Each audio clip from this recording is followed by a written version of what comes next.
Welcome everybody to our school board meeting. It's awesome to see almost a full crowd here. And I can see one of the reasons why. Welcome this Scout Troop, what? 350. 350? They're going to help lead us in the Pledge of Allegiance. So if you will go ahead and present the colors. Or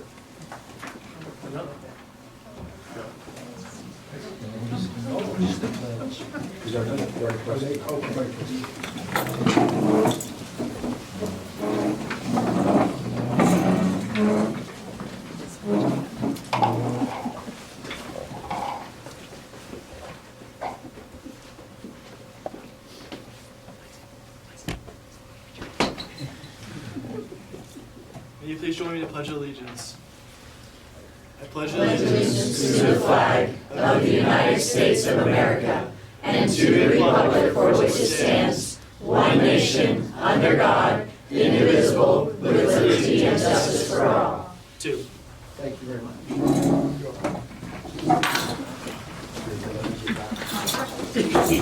Thanks, guys.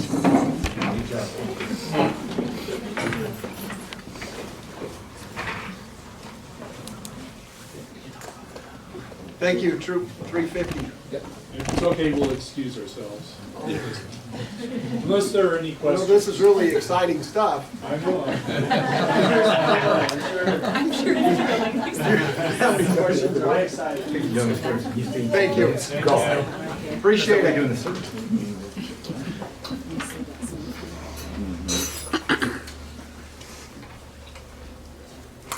I can't blame them.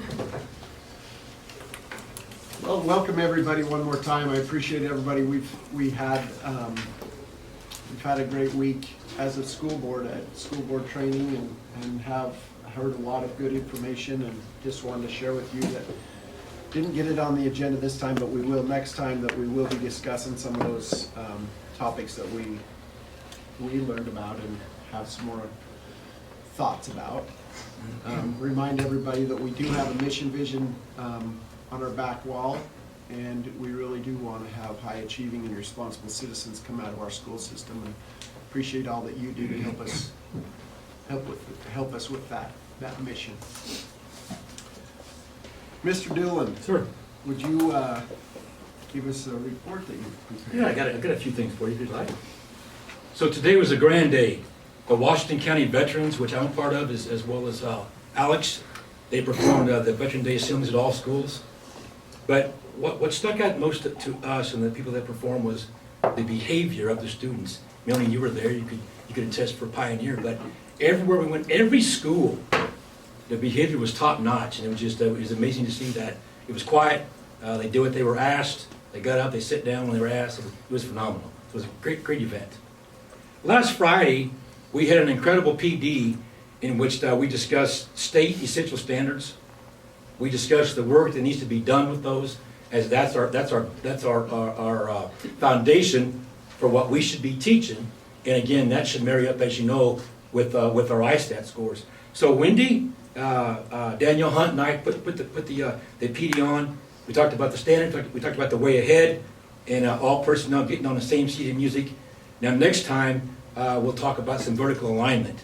So bringing it really full circle on what needs to be taught, how it needs to be taught, and ensuring that we're not teaching the same thing at 6th grade or 8th grade that we're going on to 9th grade, and we don't want to duplicate anything that we've done at the lower levels. Your enrollment numbers are 1,471 students. Your ADE right now is 94%.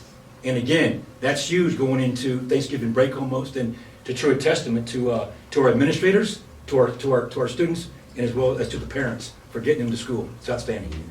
You probably saw my report a couple weeks ago that CWI donated a bunch of CTE stuff to Jeff and the kids over at Indian Head.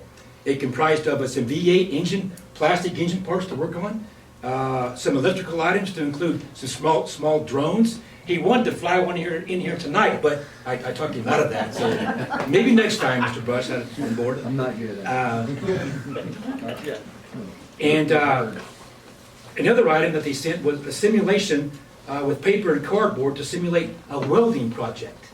which, if interested, would play right into to Robbie's welding program at the high school.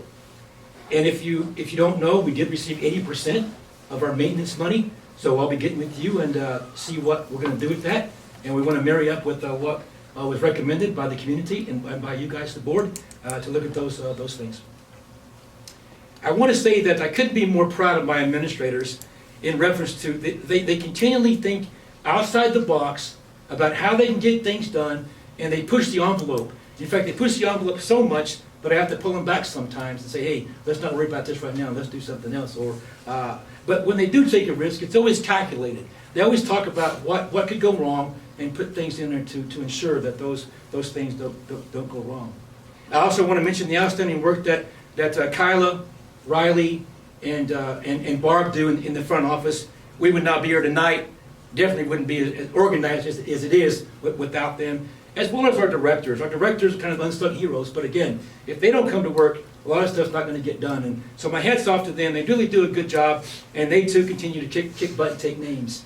Last but not least, this week is our Thanksgiving Day lunches, and I think you're all aware of the times and dates of every school. And I hope if you're going to go, you've already told them you'll be coming, so they got a place for you, and definitely some gloves, because we don't want you touching the food without gloves. Right? Okay. That's all I have. Some to your questions. Any questions for Mr. Dillon? Before we move on, I didn't write it down, and that's how my mind works. I was going to say thank you to all the veterans. I really appreciate my freedoms.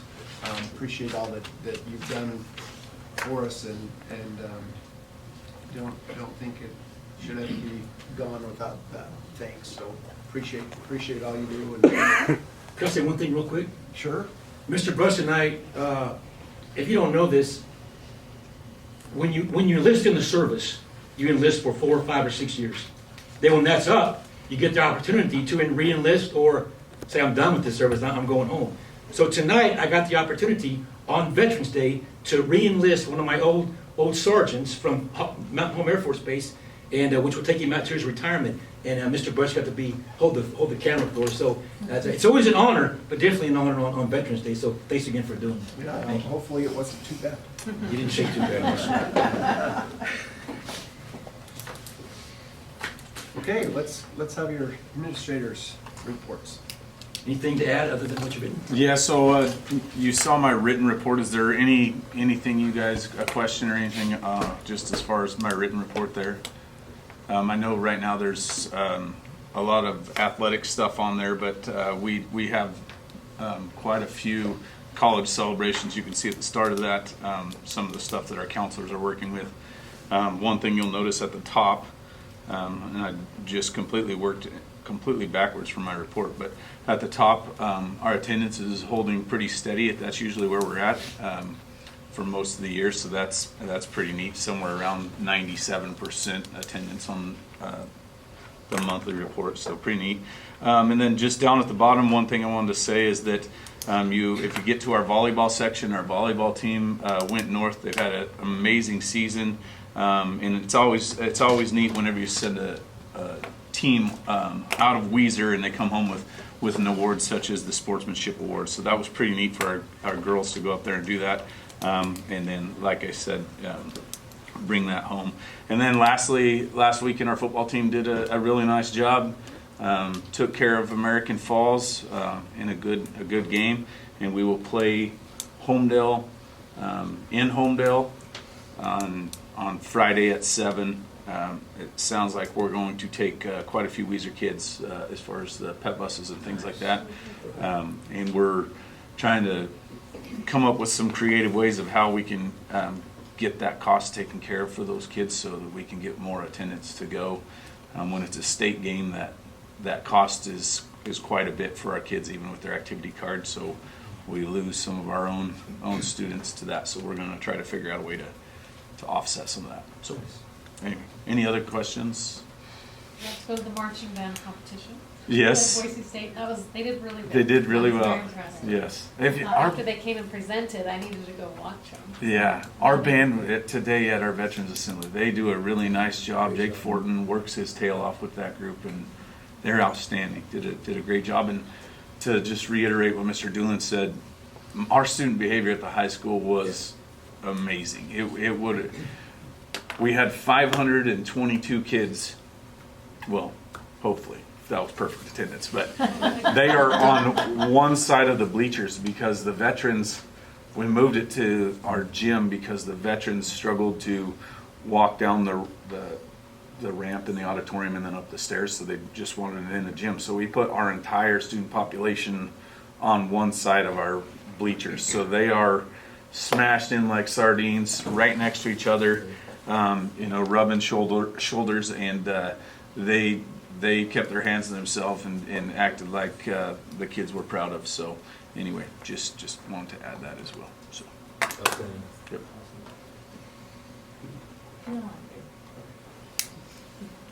Thank you. So you guys have the report again, if you have questions for me. We were gonna have 3 young ladies that went to Tech Girls come and share, but one of them got sick, because 'tis the season and all of that. So they are planning on presenting next month, when you guys are at the middle school anyway. So I think probably one of the biggest things, our students came back from journalism, from the ISBA conference, and they were excited and had a lot to talk about, and so they were really excited about that opportunity. Again, yes, it was exciting. It was really fun. They made a lot of connections. They went and recruited, according to Ms. Thompson, they talked to other people and said, come and look at our booth and come and look at our stuff, and so it was a good experience for them. So we might look into having them share a little bit as well and stuff like that. Our teachers are working really hard that as an incentive, we're trying to introduce clubs on Thursdays, so club activities in our homeroom time period. And so our 8th grade team started out with doing that, and it's really motivating the kids to make sure they've got all of their homework turned in, all of their assignments turned in, and that they're passing their classes so that they can go and do club. And now our 7th grade team is picking up on that, so we're rolling with that. And our students did an excellent job. I think our choir sounded amazing, and Yes, so kudos to Mr. Nelson for kind of just stepping in and learning what we do here in Weiser. So things are great. Kids are doing well, and we're enjoying it. Well, I know everybody that was over there when saw the kids in their booth. At our school board meeting, we have opportunity for vendors to come in and share things with us. And our junior high in the pop was there, and they did a fantastic job presenting what they had, and some really good examples, clear back to the old newspaper looking Yeah, papers. And I know there was quite a few people there asking questions, and yeah, they were really I appreciate it. excited. We have little cards that we have to fill out and get initials, and so I had one with initials, but I had to turn it in to get my Yeah. prize, so. Did you get your I didn't- prize? I didn't get to keep it. Yes. Did get a prize. I won, so they helped me win a That's prize. exciting. Well, I guess a lot of the vendors gave them their leftovers. They're like, we don't want to Oh, take these awesome. home, so they came with all kinds of swag. They were excited about it. Best part of that convention. Yeah. I had trustees from other districts come up, they saw my Weiser shirt and they're like, oh, your kids from Weiser were phenomenal. They're like, I drilled them and asked them questions, and they were so eager to talk about their project. Anyway, it was impressive. They did a good job. Questions? Thank you. Thank you. Good evening. Couple things from Indian Ed. Mr. Dillon kind of let the cat out of the bag on the all our goodies from CWI, but when we went over to CWI with our students earlier in the year, they asked me if we wanted to be part of this program, and I said, sure, let's sign up for that. And then they brought us a full van load of CTE promotional stuff, trying to get kids interested in their auto mechanics, their welding program, their drones program. So pretty exciting deal. Jason Davies is going to take on that as a course with mini units on each one of those this next session that starts beginning of December. another CTE opportunity that we kind of stumbled into. Last week, I took 3 young men down to TVCC on Tuesday evening for a BLM firefighting job application workshop. All 3 of them are interested in getting into that, at least for next summer, hopefully maybe a career type of deal. But in talking to the folks that are running that, we're running that workshop, they said, hey, why don't you think about teaching our introduction to wildland fire course, because most of the units are online, and they said they'd come up and teach the hands-on piece. So we're gonna jump on that opportunity, especially because we've got some kids that could get certified through doing this. The certification from this course would be for the firefighter type 2 training that starts out as a GS 1 or 2, depending on the position that they fill. But gives our kids a leg up on some of these kids that aren't getting that kind of training. So that was pretty exciting, and something that we're going to be starting in December, 1st of December, starting that course. The other thing, before that happens, we're going to have a graduation. At the end of this session, we got 2 young people that have been with us for quite a while, and finally got it done. They're down to wrapping up their senior project this session, and so on the 21st of November, I believe it's in your board report, the 21st of November at 10:30 a.m., we're going to have a little graduation ceremony for those 2 folks, and you're all welcome to attend as always. So if you're available and want to come up, you're very welcome. Any questions for me? Is your wife gonna be baking a cake for them? We're gonna see if that can happen. We hope so. Oh, hey, one other thing, not Indian Head related, but I also do the McKinney-Vento stuff around. We had, with the assistance of a couple of Mays drivers, they ran over to Boise last week and picked up a van load of donated items for our students, and between Friday and this morning, got those distributed out to the schools. So some pretty neat things happening with donors from the Boise Valley, and our folks donating some of their time and getting some things done. So kind of neat thing. Let you know. Thank you. Oh, good, Mr. Bush. Sure.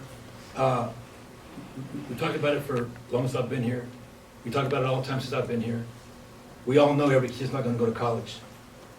So what he's doing, we're starting to see it come to fruition about just that very thing.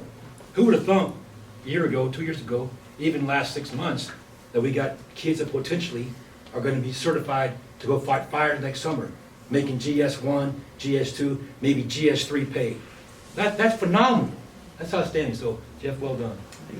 No, I really appreciate it. Thank you. Thank you for all you do. Park. Okay, at Park, congratulations to Mrs. Millar's 4th grade class for winning the monthly October cheese theme competition. Today's assembly was really fantastic. To echo what Mr. Doolan was saying, the respect factor and the focus and concentration for the assembly was really great. To actually went into all the classes and thank the students for their behavior.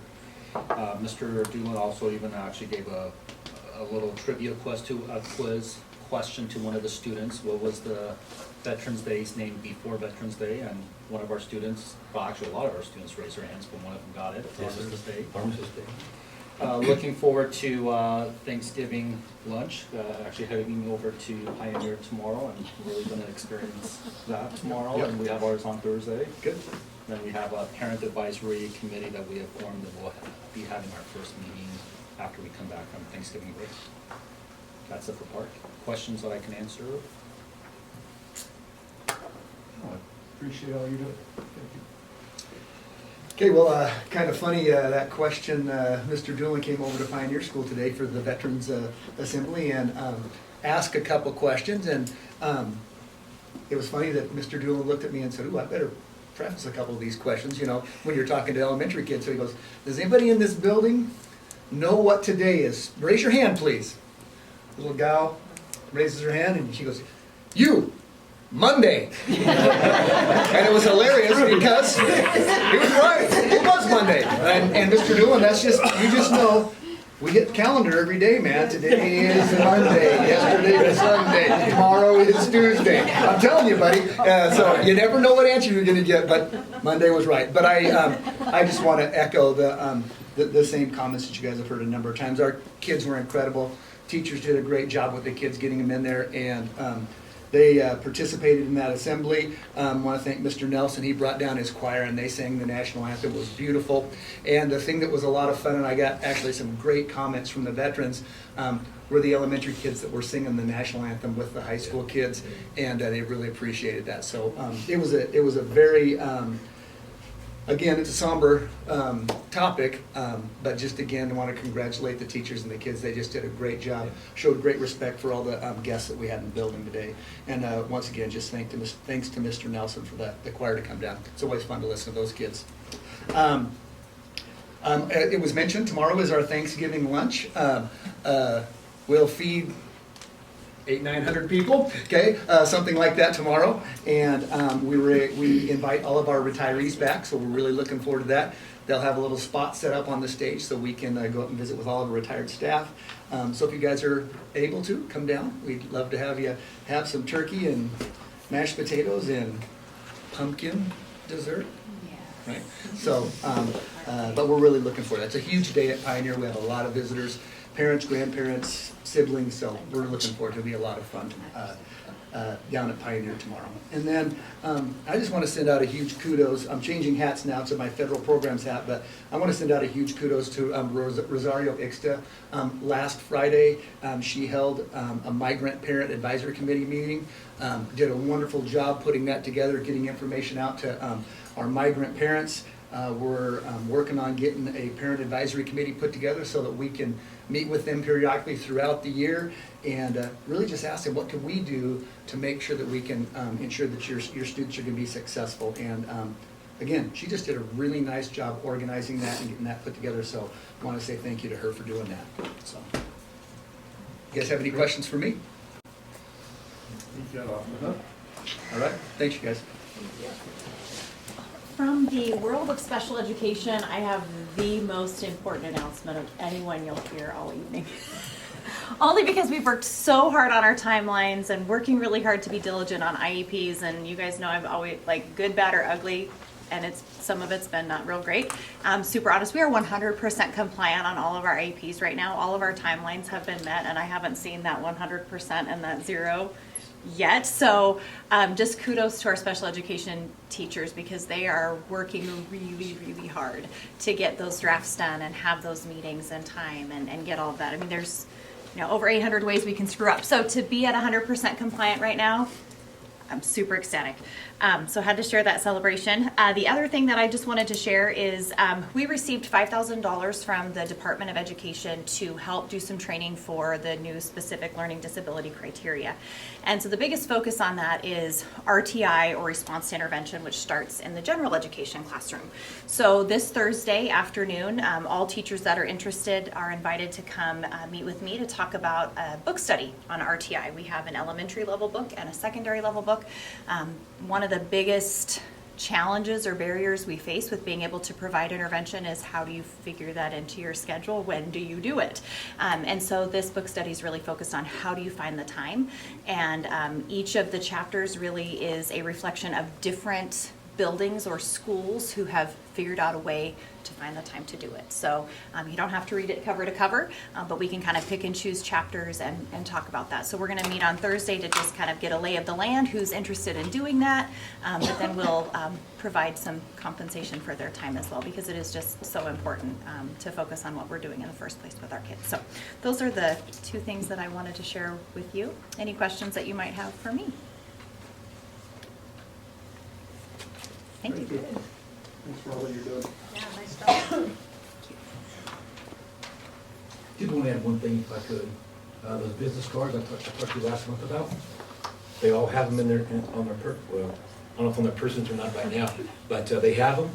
And so if you see them floating around out in the community, remember it's on the back of it is why you'd want your student enrolled in Weiser School District. 4 key bullets.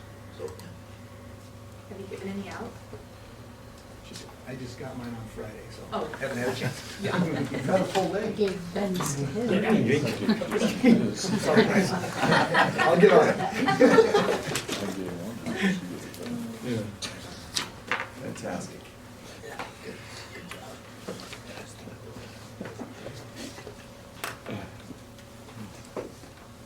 Is that all your reports today? Yes, sir. Okay.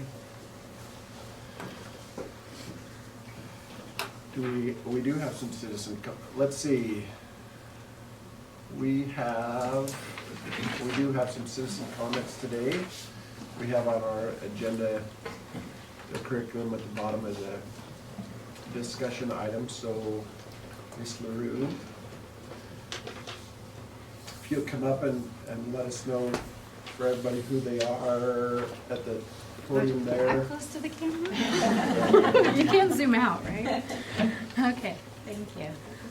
So first of all, thank you for giving me the opportunity to speak. I really appreciate that our school board does this for the community, offers the opportunity for them to speak what they have on their mind and heart.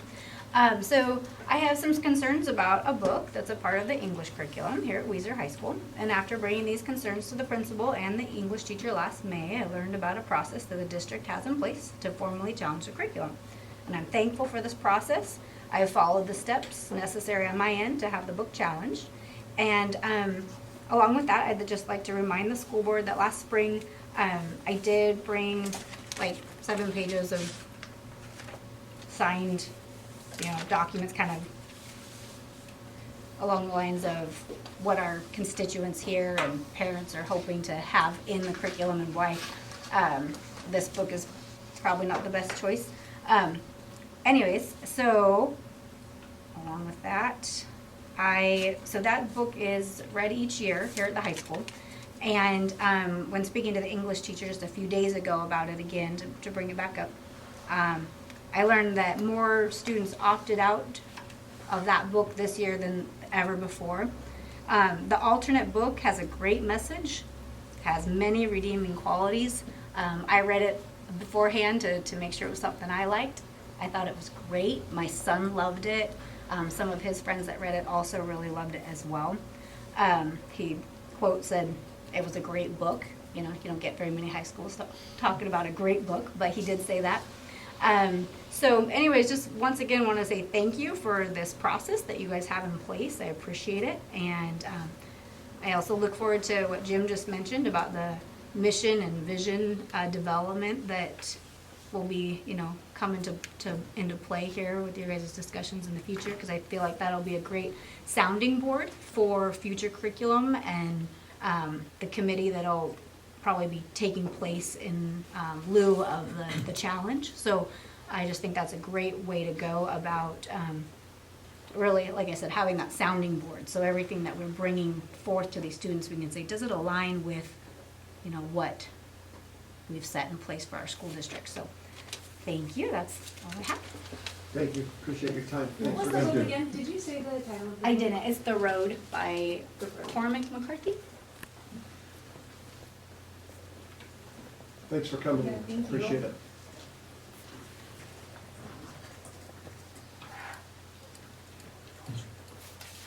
I think that was the only one we had that was turned in, right, Kyla? Well, that was the only one I had turned in, Okay. but, okay. Okay. Okay. Let's move into the WEA. Does the WEA have any? Is there anybody from WEA? No, nobody from WEA today. And move right down to the consent agenda. Does everybody have the opportunity to look at last month's minutes? Any questions or concerns or changes that might need to be made that somebody saw? Okay. The current agenda, other than what's on the agenda, any changes that Kyler and Mr. Doolin move things around? Okay. Thank you. Do we have any notices that we need to read? We'll discuss At this that. time? We'll Later? discuss that later. Later, okay. Any staff that we need to think about hiring? No, sir. Not Okay. President. We're moving right through this. Let's hear the financial report. Are we gonna turn that over to Barb? Okay, I can just do it from here. So Okay. first of all, I just want to give a big shout out to our bookkeepers in each one of our school buildings. They have an enormous job to do. Most of them are greeting our parents, working with students, and in addition to handling all the finances of their individual building. They submit their reports to you that are all in your packets, and they do a great job with taking care of everything. So I just wanted to give a big shout out to those guys because they're doing a phenomenal job as well. And that you do have your summary statements for the district financials. The first page is everything on the general fund. And we are ticking right along. We'll see about 8%. We're 2 months into our school year, which is the way the majority of the line items go. You're gonna have some exceptions to that as you look at, the custodial line items and the maintenance line items, because they do start July 1. So if you ever have any questions on why something's at a certain percentage, I'm happy to go over that in any more detail than what is presented here. One thing I did notice on your Safe Schools is a new line item that I added. We're required through our budgeting process to send a certain portion of our general funds on ensuring that our schools are safe.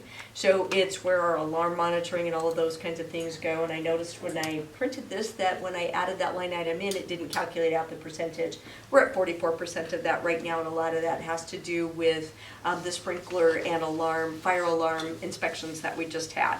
So those will be single costs, and so it's not unusual to be at 44% at this point in the year for that particular line item. And again, as you look at our curriculum purchases, that's because we haven't amended the budget yet. In order to save that $50,000, we moved that forward from last year. And as you look at instructional improvement, we're realigning some of the things that we used to charge over to the technology budget that we're now charging over to the general fund. Because what we were doing is we were charging it to the technology budget, and then at the year end doing a transfer from the general fund in order to fund that technology budget.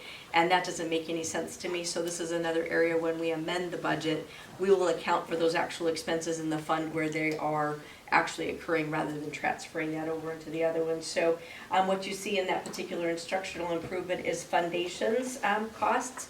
And then we've also charged our annual contract price for Teach for America. We do have a couple of teachers that we've hired through that process this year, and that's just their annual fee that you see on that line item there. Let's see here. The transfer out that you see down on the bottom, the transfer to other funds, that $400,000 is that House Bill 292 that we have to account for in Fund 420 because it pays down our plant facilities levy. So that's why you see that transfer there. And then as you look over onto the federal funds, really the only thing of significance here is a new line that you'll see down on the bottom, which Mr. Doolin alluded to. That is our school modernization money. We expect to get $5.9 million, and last week we received $4.7 million of that. So that is 80% of the funding that they promised us. And so we will be working with you and with the public. So our plan was submitted to the state. It was approved by the state. And then just like every other plan that you have, things happen and change immediately. We have a boiler that went out. So instead of that money being used next year to replace that boiler, we'll be using that money to replace the boiler this year. So there'll be some of those kinds of things that are coming out of that school modernization money. And then as you look down on the reconciliation for the checking account, just in, true transparency, we had a situation with the bank, and our check that we used to pay the credit card payment wasn't accepted by the bank because of some other fraudulent issues that we had going on in the account. So we had to do an online payment for that. And then the online payment was for the amount of the credit card at the point in time, and that didn't match up with the check that they rejected. So we're still reconciling the difference between the two onlines. And then the other piece that's in payroll is still at beginning of the year, setting up those new benefits and making sure that everybody's paying the right amounts. And so we have to pay Blue Cross regardless of whether or not we took it out of the employee's account. And so we're getting that reconciliation done right now as well. So expect to see those gone very, very quickly. And they are small amounts, and so I'm not as concerned about that, but I do like the zeros down there on that reconciliation report as much as you do, so we're working very hard to get those corrected. So, any questions for me? You did a really good job answering my questions. I know, I really appreciate how you talk through these things. I don't know, it's easy for me to understand, and I appreciate that. That's my job, so, because it can be very complicated. Yeah. And it shouldn't be. You all should have a very good understanding of exactly where every penny is going. And if you don't know, I'm not doing a very good job, so. Well, I told you this privately, but I'll tell you this publicly. I went to a budget course this week. It was super exciting. I will say that it was a little bit boring because everything they taught us in that class you have already taught me. So, thank you.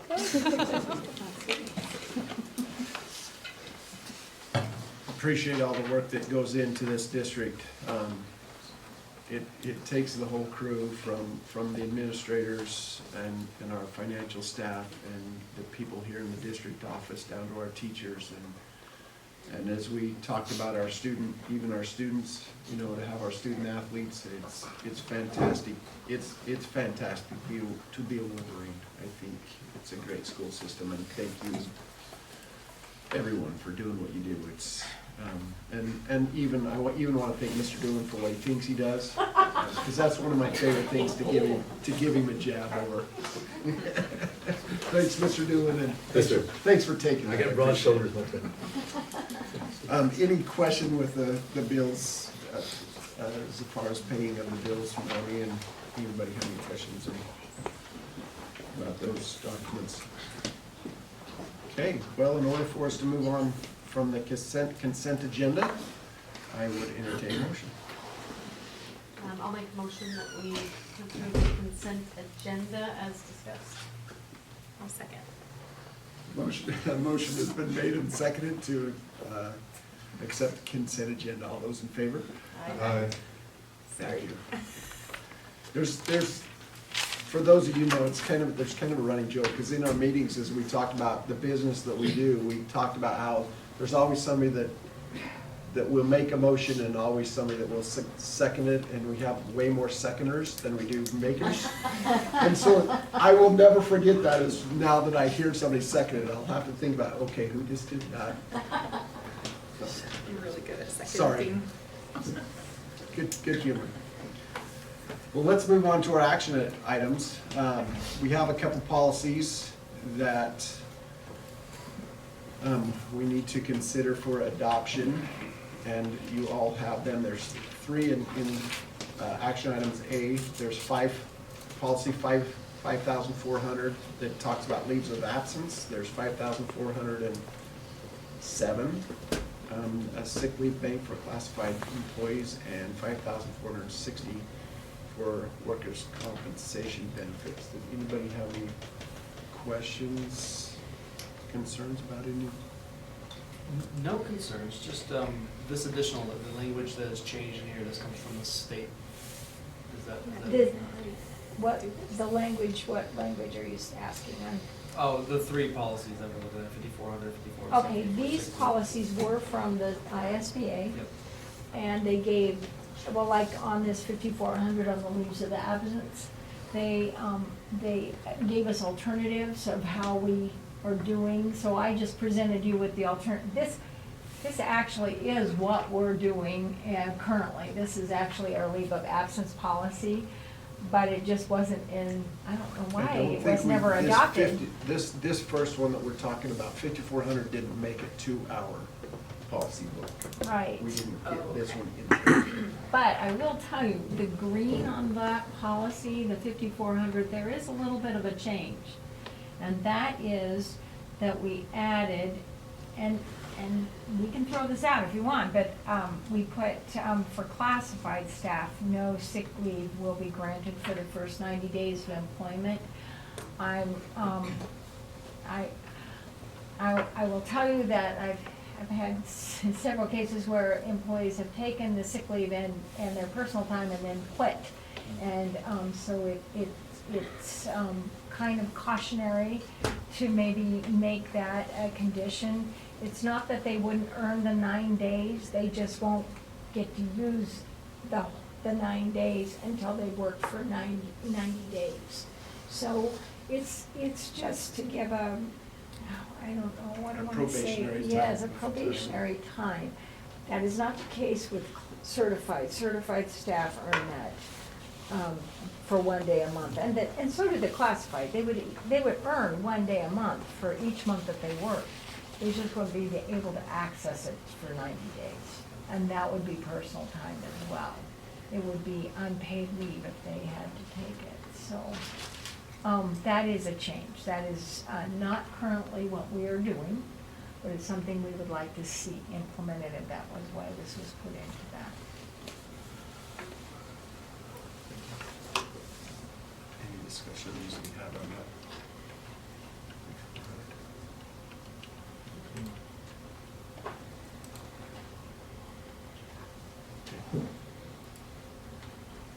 About 5407, the classified sick leave bank. The reason why there's only a 5407 classified sick leave bank is because the certified sick leave bank is in our negotiated agreement, and that is something that overrides the policy manual.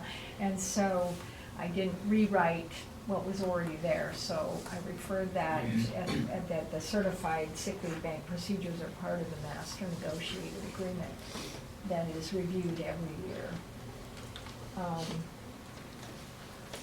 This does follow what we currently do with our sick leave bank procedures, and this actually almost parallels what the certified sick leave bank looks like.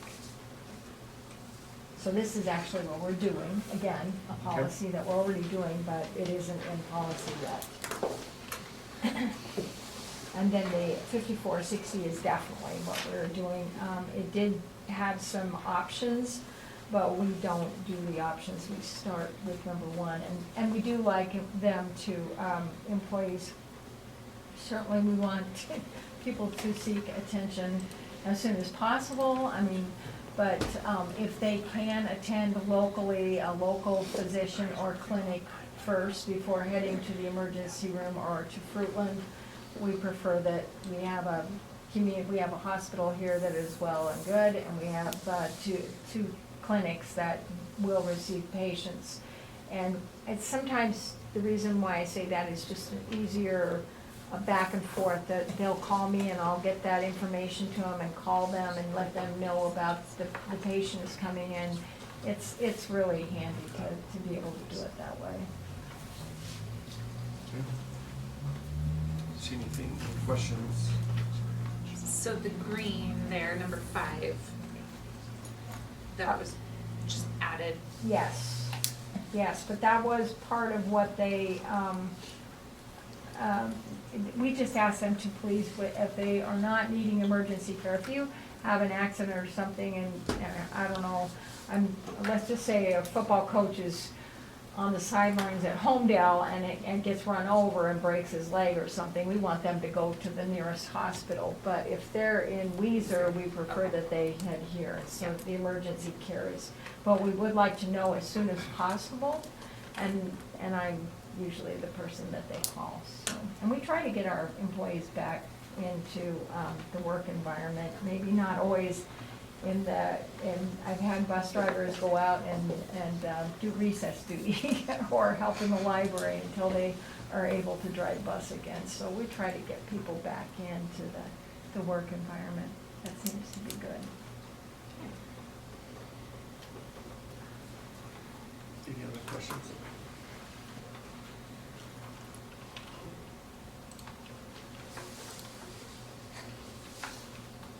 So any reason why any of you think that we cannot adopt those into policy in this reading?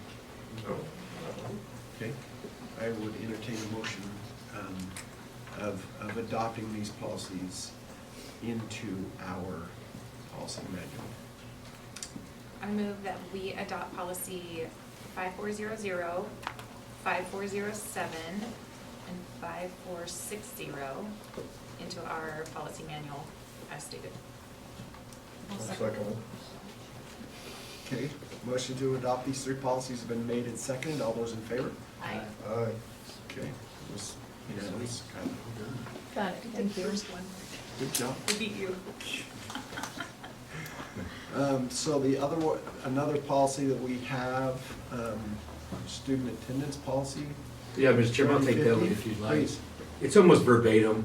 This is a policy we go by. However, as we were looking back at our policy based off some student interaction, we didn't have it in our policies. So it's right in my SBA. So it's just the same thing we just did with the ones prior. Recommend adopting that. So the whole thing is from, Well, it is from there, but we wrote it to what we're doing. I mean, I contacted, I hope I sent it to you, but I sent it to Casey Clark and had him, because he's the truancy kind of officer at the high school in Drew, and had them read it and said, this is what we're doing right now. This is currently what's in place. So that's the policy. They did give some options on what we could do. They talked about Saturday suspension, in-house, Saturday school or whatever. We don't do that, so that wasn't in there. So I took those things out. The biggest thing is the 90%. And we had a couple that I was gonna bring before you, but since then they ended up, one went online, if I remember right, in middle school, and one went out of the high school and enrolled in Indian Head. So I didn't have to bring those to you for possible expulsions. So again, this policy, we didn't have in our manual, things that we're already doing, but we just need to have some cleanup to our, everyday processes. How effective is the in-school suspension for one truancy? Usually pretty effective. Yeah. Most of our kids, I mean, they get one. I mean, if they're gonna get one, they get one. And that can be They learn anything from that. where they're not in the location they're supposed to be at. So instead of checking out in the office for fourth hour, they go home and the parent doesn't know it's a truancy. And Just have no in-school, account. in-school versus out of school, obviously. Like, nobody wants to be in school in in-school suspensions. Mhm. So, no impact. Yeah. Any other questions? Okay, again, in order to move on, I will entertain a motion. Is this a policy we're asking as an adoption in the first reading? Mhm. Okay. I move that we adopt policy 3050 to our policy manual as stated.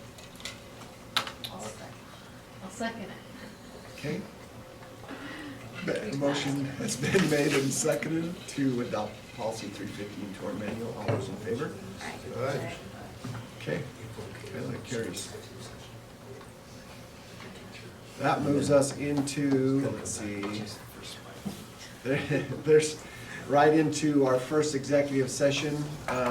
We may come out and have some things to talk about, but then we will move right back into a second executive session. So appreciate everybody being here, and we will invite you to leave so that we can, Oh, we have to make. oh, we have to make a before that motion, sorry. first.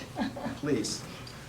Motion to go into executive session is needed for us to do that. Make a motion that we move into executive session to discuss Idaho Code 74-206B personnel. I'll second that. Okay, a voice vote, John Walker, Aye. Andrea. Is it aye or yes? Yeah. Yes. Or Okay. neither. Yes. Jim, John, Yes. how about now? Yes. Okay, we are in executive session, it is 6.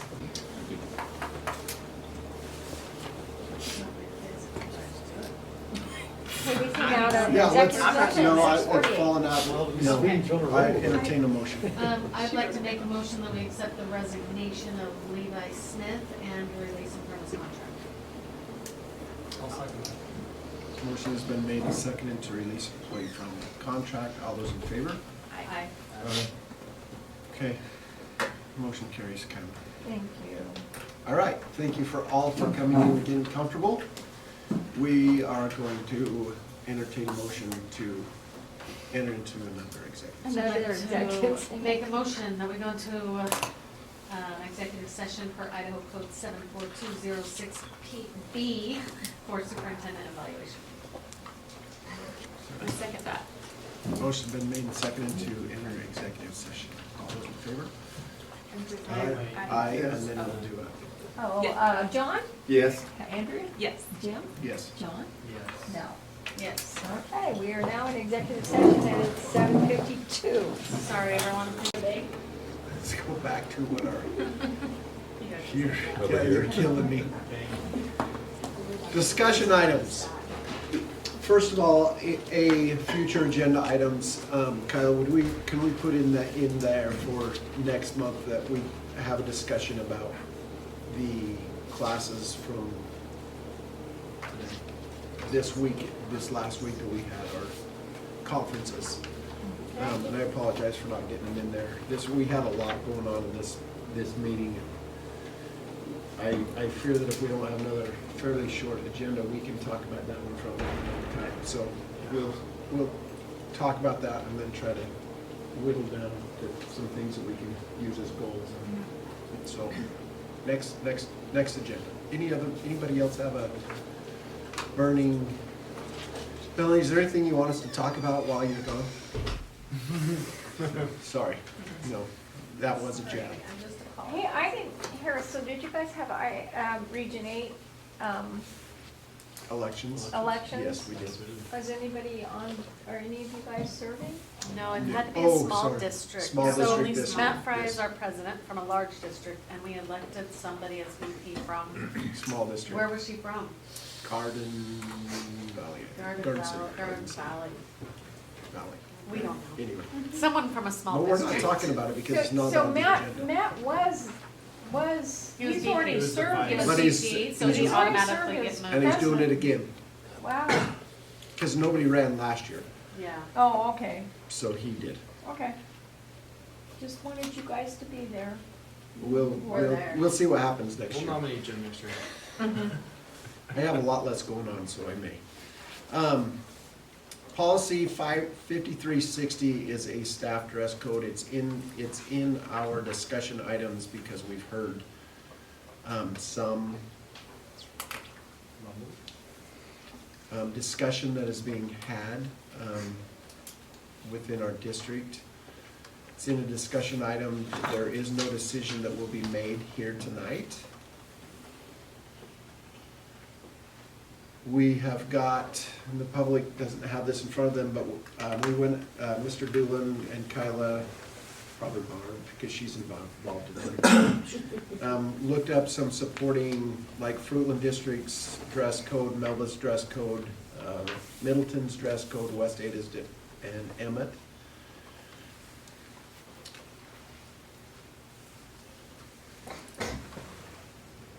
Sorry, I'm reading through my instructions, this policy discussed. So, I will tell you in this, they all, Fruitland, Melba, Middleton, and Emmett all follow the ISBA's dress code. And they are, as you can see, they list items, they list them, what is and what isn't. So they're pretty restrictive. We could have adopted that ISB policy, but we went to a little bit, I mean, I think we just basically said professional dress. So, I guess you could go as strict as, West Ada is not, they went their own route on developing their policy on what isn't, considered appropriate. So, I just threw all of those in there so you could see. Yeah. But, I don't, have you, What's that? well, you haven't had anything on your desk or anything? No, and I would only say that I have not had any administrator bring it to my attention, nor the WEA. And I know we all know this, but just a reminder, we have a chain of command for a reason. And I haven't heard anything from the rumblings, like you said. And I know our policy looks less restrictive than the others, but we also have in there a clause that says that we should be adhering to the requirements and restrictions outlined for the student dress code. As staff, we should be adhering to the same requirements that we ask of our students, so. it looks from an outside perspective to be less restrictive, but then we also have the 3255, which gives some detail to what students should and should not, including, you know, midriff tops and yada yada. So there is some pointed policy that gives guidance for our Well, and I think that, it says in there that's at a minimum to adhere to that, so it kind of has a, kind of in there that they wanna meet or exceed the standards of our students, so kind of that we want, I remember we had this conversation, just that we want that, our employees are professionals and they, like it says in here, they are role models in the school, and the staff attire and behavior should reflect the professional standards expected. So it's at a minimum what the school, students are. I don't know, I haven't heard it. So the rumblings that I heard were just from the email that came out from each building's principal that said effective immediately, staff members will no longer be permitted to wear shorts during student contact time. And that's all I heard, and, but I heard it from teachers from multiple schools. And it was interesting because I just thought, gosh, do we have a lot of teachers wearing shorts?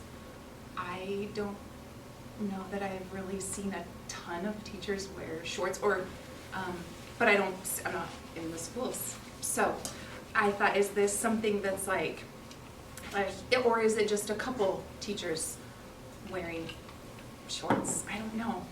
And I think there's a difference in,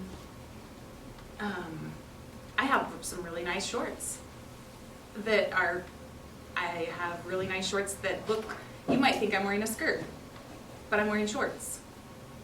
So it seems, so I can see where these concerns were coming from, you know, and then some of the concerns were,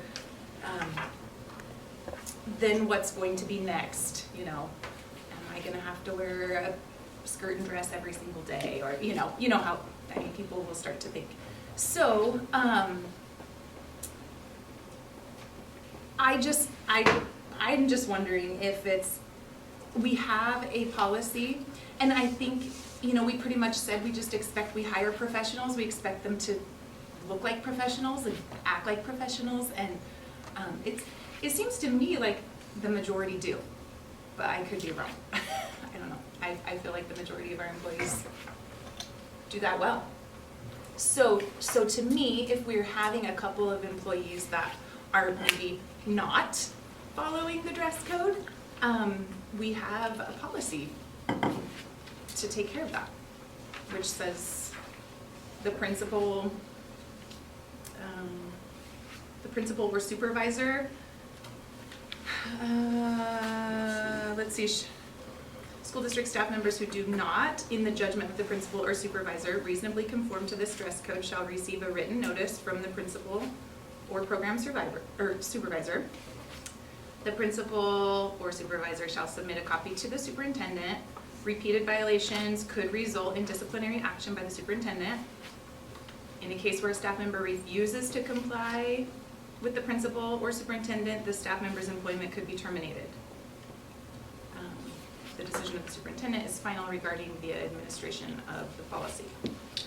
So, I don't know, I feel like it says in there, if we're having an overwhelmingly abundant amount of our employees showing up in shorts, then okay. But if it's just a couple, I say we follow the policy. Instead of making it a whole, instead of maybe disciplining the majority of the staff and saying you just can never wear shorts. But. So I think from a standpoint, you know, in a discussion manner, I tend to agree with the comment that I think oftentimes we get caught up in making decisions for the entire group, because of one or two people. And I would agree with that we have a policy. And of course, we're not making, we're not making decisions tonight, but we have a policy, let's just follow the policy.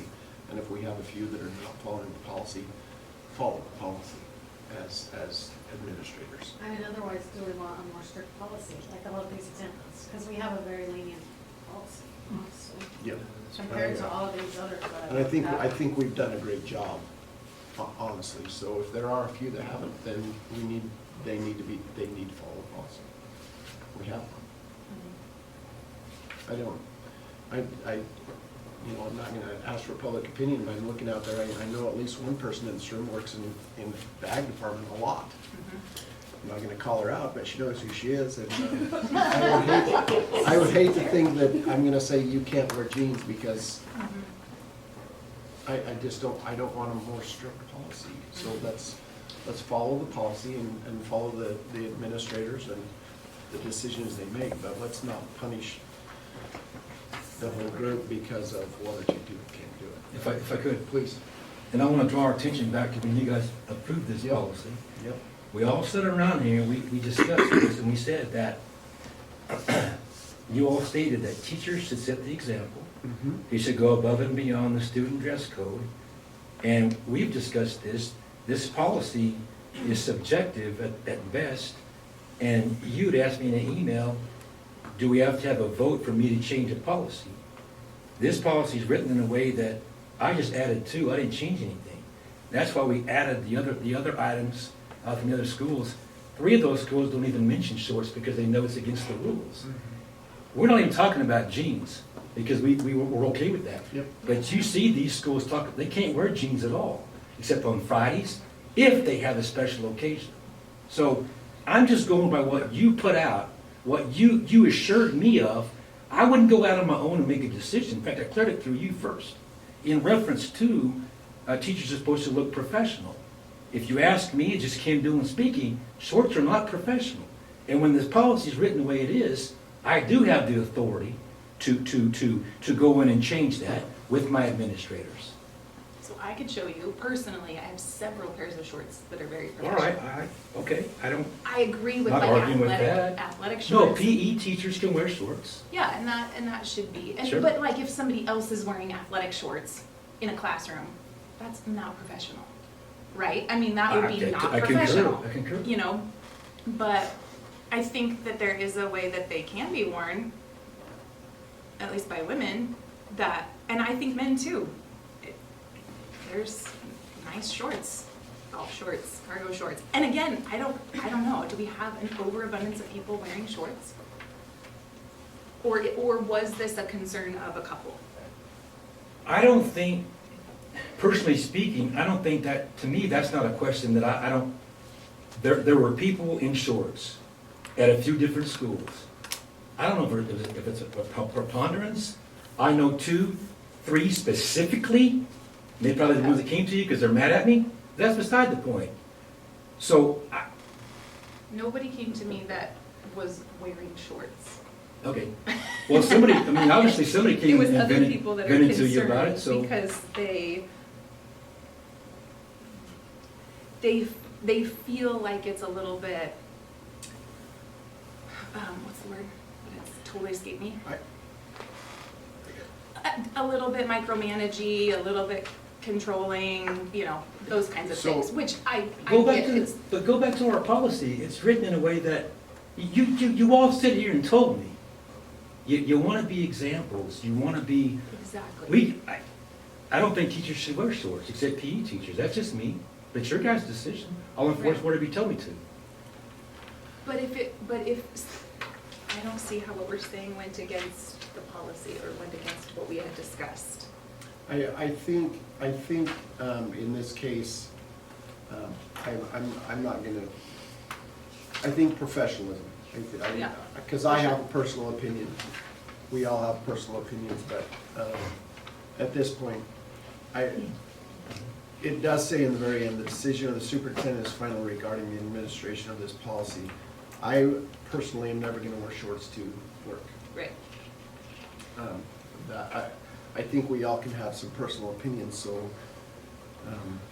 But yeah, I mean, when I went on a field trip with 100 kindergartners to the zoo and it was 105 degrees out, I might wear a pair of shorts, but they're gonna be professional looking, and I'm gonna have a Weiser shirt on, like I would still be professional looking. but, yeah. Or if like I said, I might have shorts that look like a skirt. You wouldn't even know that they were shorts. No, I just think it's we could get consideration. super nitpicky, Yeah. like these that are very detailed. So, But we didn't, and so I think that's my thing. If this is I guess my question in all of it was, if we have 2 or 3 teachers that are not following the policy, then I feel like we should just follow the policy regarding those 3 teachers.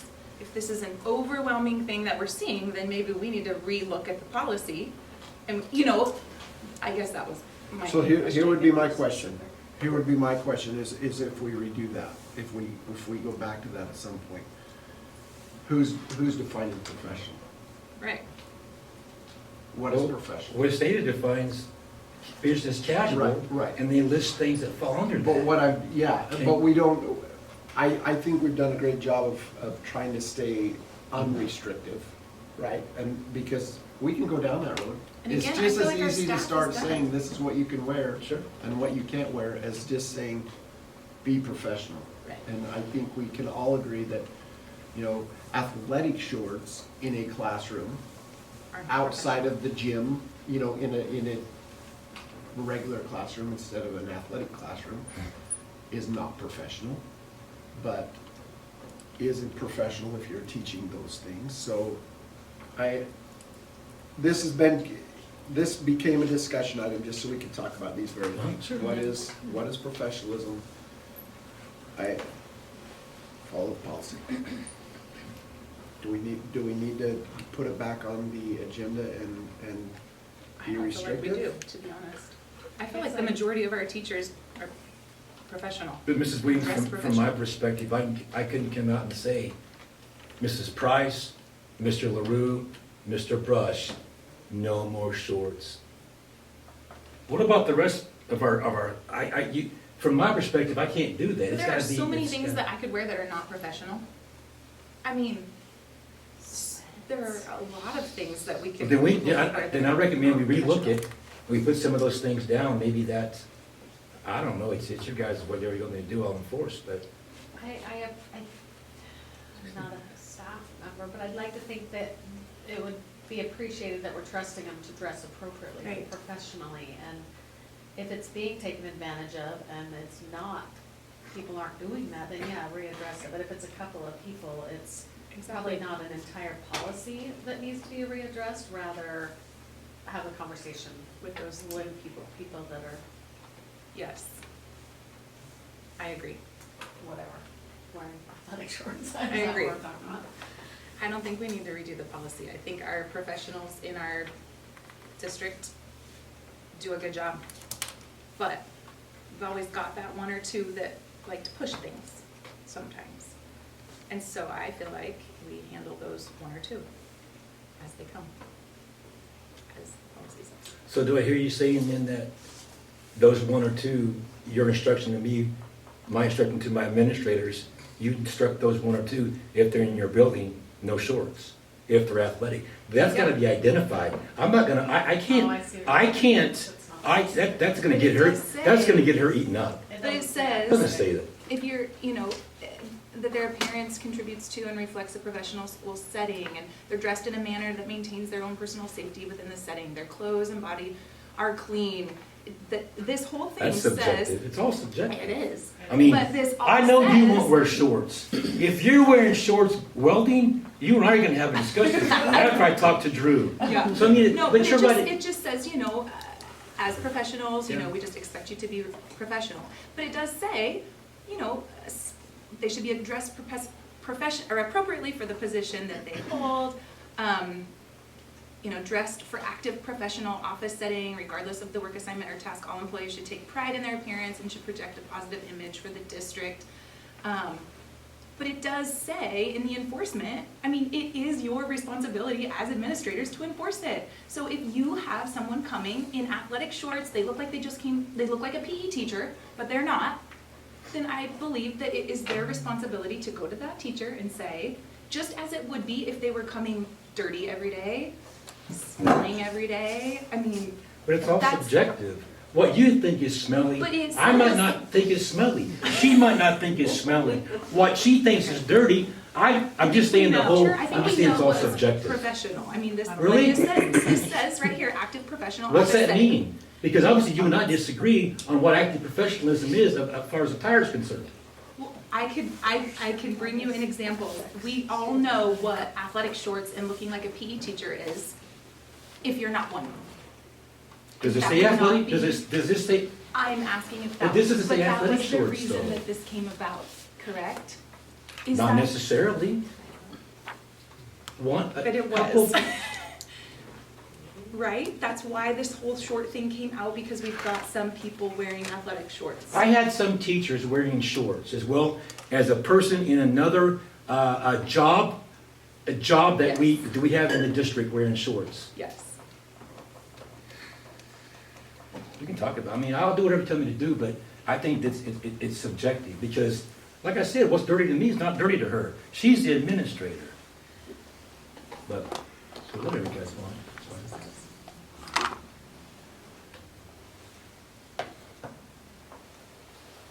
Any other comments? Well, it says it's the judgment of the principal, so it is subjective, but it is at the discretion of the principal, or supervisor, so.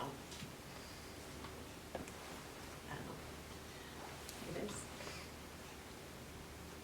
And So then, I don't know if I should So- say anything, and then if they need because help. it's your discussion, Okay, but. You- so the real question is, I'm trying to pick up now. The real question is, you think I shouldn't make that decision? That's what I I'm hearing. honestly don't think you should. Okay. Well, I you're- mean, I You're mean, entitled, you're entitled to that. well, and I just wondered, I just wanna know where it came from. I think a lot of people feel the same way. Because, let me tell you exactly where it came from. If it came I- from 2 people or 3, I don't think we You should see just that on make the it. board?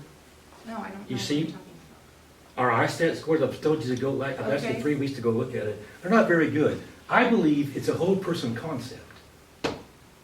You've heard from the directors, you've heard from the administrators, we're taking rear end in all capacities of the district. This is just another part of it that we need to clean up, if you ask me. about. Can you weigh in? If they, I mean, so do you I feel like- appreciate, as the principal, I appreciated the blanket statement about shorts. I did. So Just are bec- you having a huge issue with teachers wearing shorts? No, at we your school? weren't. I think that there are. I think it goes beyond athletic shorts. I think Oh, if for someone's sure. wearing sandals and some khaki shorts, that can look really relaxed. And I think that's probably more where the issue was than, so to say, oh, you can wear khaki shorts. And I've had conversations with teachers about other, not shorts necessarily. So I appreciated some definition that came as a blanket statement where they weren't called. I think initially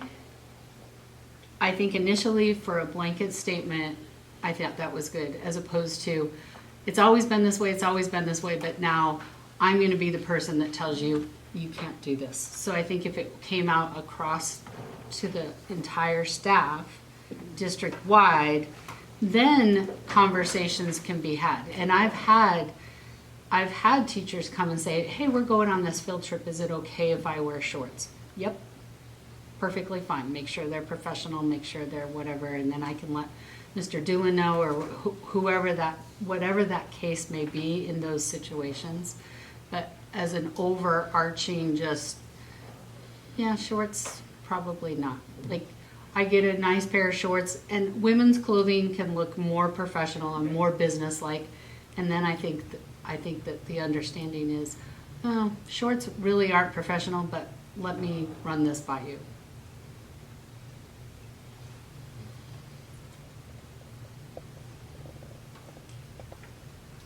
Is it okay if I add something as a building administrator?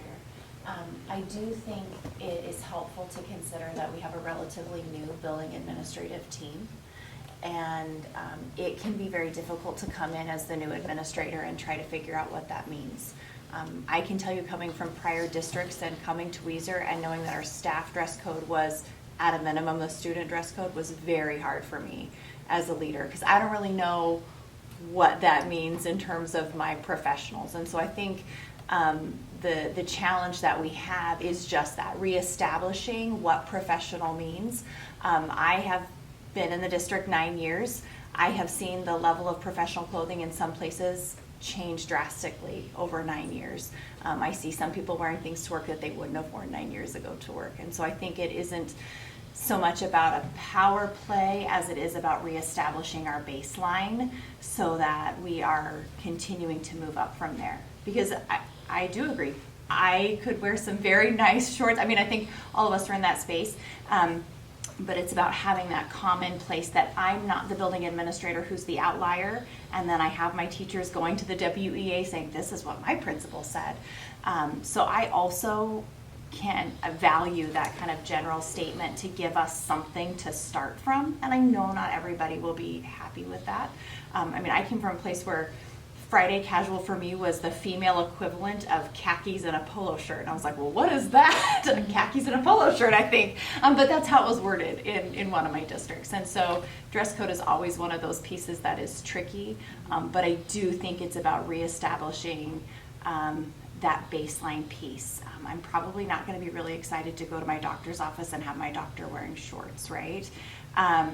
Even if they are professional looking, and it's probably not allowed anyway, but I'm just saying.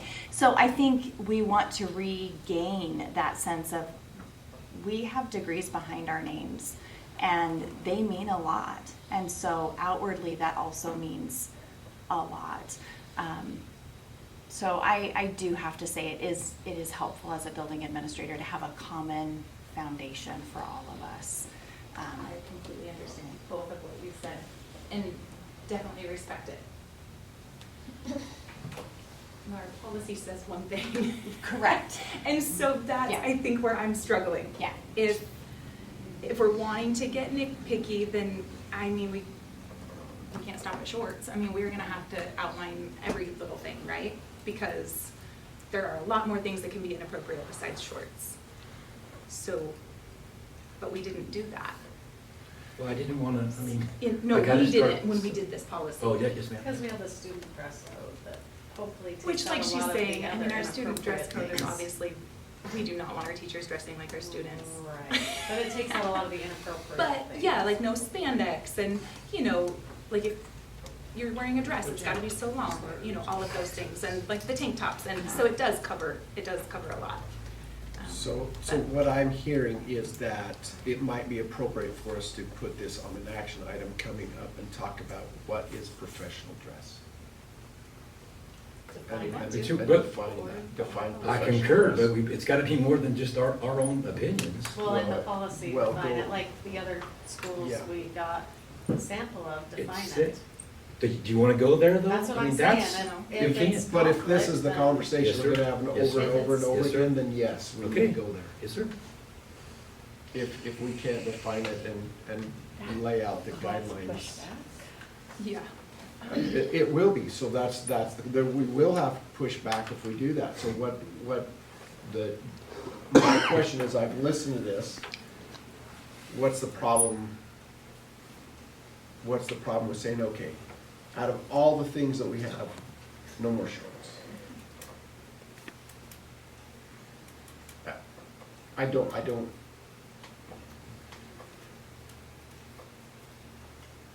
Well, We I can't think- make that decision. I though. would suggest that if we're gonna go as far as to reconsider our staff dress and appearance code, that we would at least, by bare minimum, send out a survey and ask them what they believe professional is. And that way we get feedback from our constituents and our teachers saying, like, take pride in what you do. And if you were to take pride in what you do, in the position that you're in, the responsibility of being a role model to our kids, what do you believe your dress appearance should be on a daily basis? And that way we're getting feedback from all of them saying, this is what I think would be it. And then at least then we have buy-in from them instead of saying, this is what you're going to do. Because we've tried through this policy, I remember going through this, we tried to say, we trust you to make the right decisions when it comes to being responsible, professional, and respectful in your appearance before our students. And unfortunately, as is, when you give a little bit of leeway, somebody's gonna take the reins on that and say, well, the student says I can wear shorts as long as they're not 6 inches above my kneecaps. So I'm gonna wear shorts.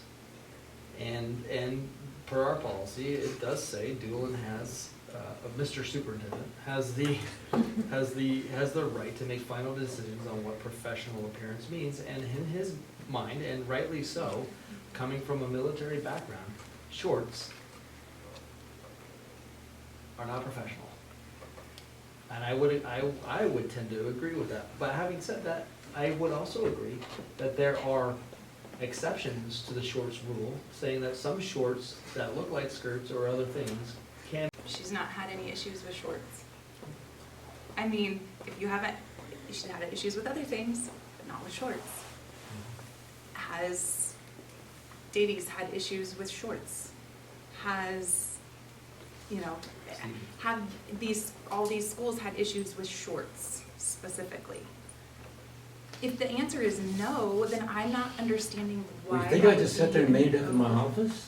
Of course it came to me that there was a problem. You think I just sat there and made it Was it up? just a couple of people, then I think we just take care of those couple of people, because I think the majority understand how to dress professionally, Okay. but maybe.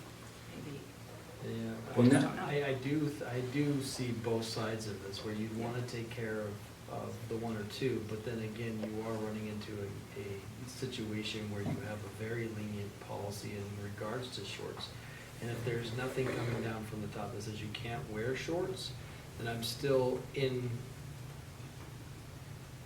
compliance with my dress code. Right, so we say at bare minimum, meet the standards. And the standards are, as long as my shorts are 6 inches above my knees, I'm in compliance with the dress code, because nothing has been told me that that's not professional. In my opinion, subjective, my shorts are professional, because they have the Weiser High School logo, and it says Wolverines on it. Therefore, I'm showing my pride and my professionalism. Subjective. So what Doolin has said is, I'm going to make a blanket statement, as allowed per the policy, saying I have final say on professional standards, and the professional standard for my employees is no shorts. It just And says that the is final very, I mean, administration obviously, policy. as soon as you make that, you would say, okay, well, I can wear sweats, because it says no pajama pants, but sweats in my mind aren't pajama pants. So now I can wear pajama pants as long as they have the Weiser High School logo or whatever. Once again, most of us would agree that those are not. Right. It does Professional. say you should be dressed for an active professional office setting.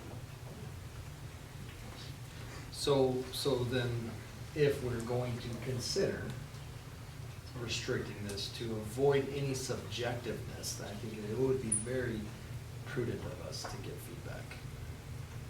It's just my, Why couldn't you get feedback from the principals on how they want their teachers to dress?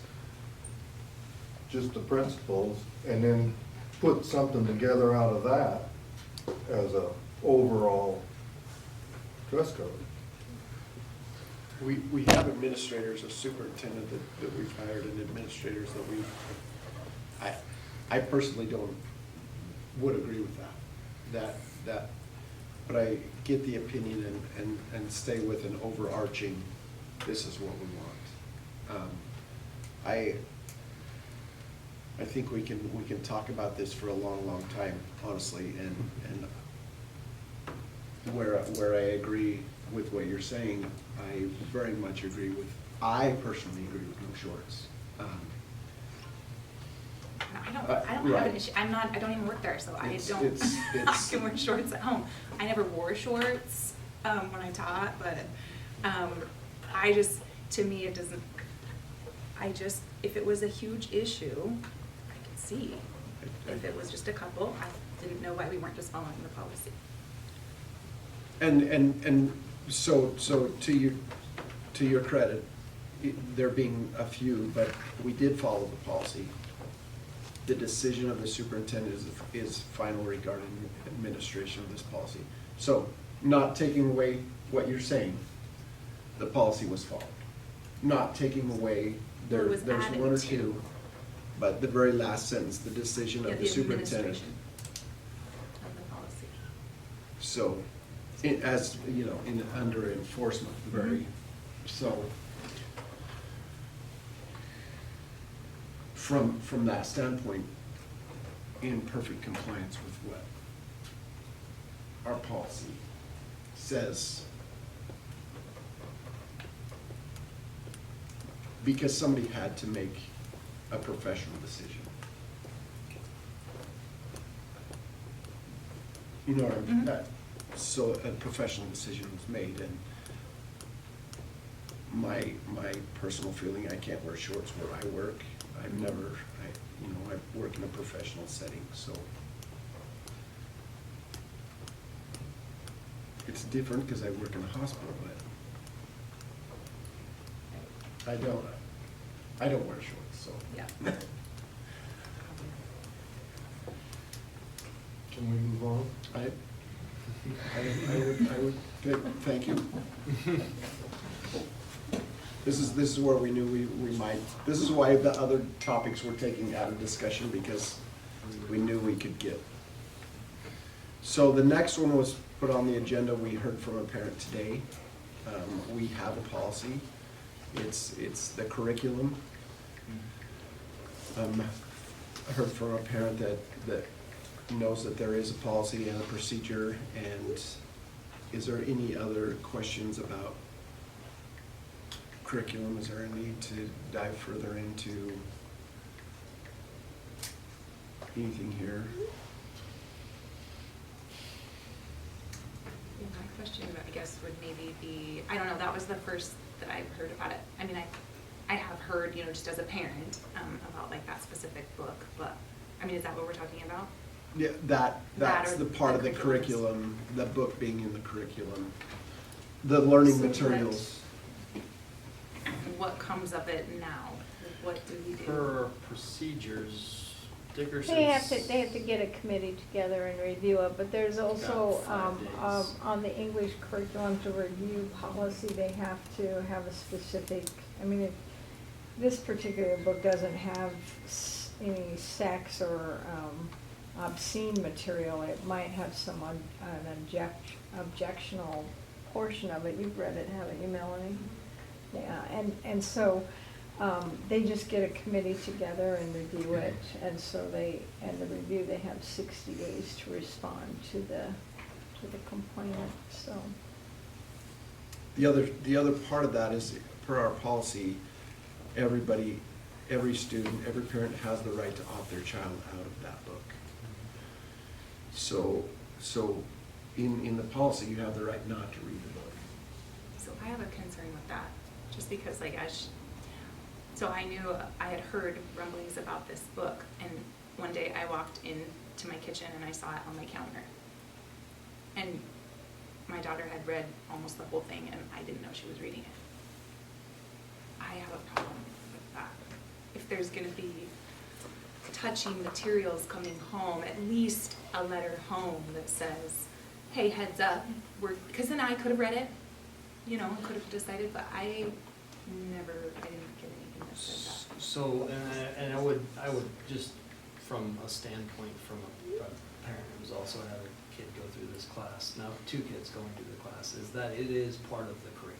It has been approved part of the curriculum. There's a So letter we get to Yeah. the beginning of the year. unfortunately, this year, that letter came with no curriculum on it, because we had a change in the English language, and that's a different conversation. But And for even this at the beginning purpose, of the year. beginning of the year, it was We probably on the curriculum list. It is an approved piece of curriculum, and I think that's where this particular concern comes from, is this parent that has spoken believes it doesn't match our mission, vision, or values for our school district. And so the objection is, especially for kids who've had mental health issues, this book speaks to those mental health situations that we don't want, the actions that we don't want our kids to take. Just from a standard human being, I wouldn't want my kid taking a gun and sticking it to their head and pulling the trigger. And because this book clearly indicates that should be the action when a kid faces trials, that is a problem. I don't think that matches what we want our kids to understand. I mean, is it real life? Yeah, it's real life. But I want to build them up, not tear them down. Give them positive ways to handle trials, not the easy way out. So that's where the concern comes from. And it is part of curriculum, so you should have probably already received a letter, so I don't have a problem with that necessarily, that it's already approved curriculum. I'm sorry. You're fine. Yeah.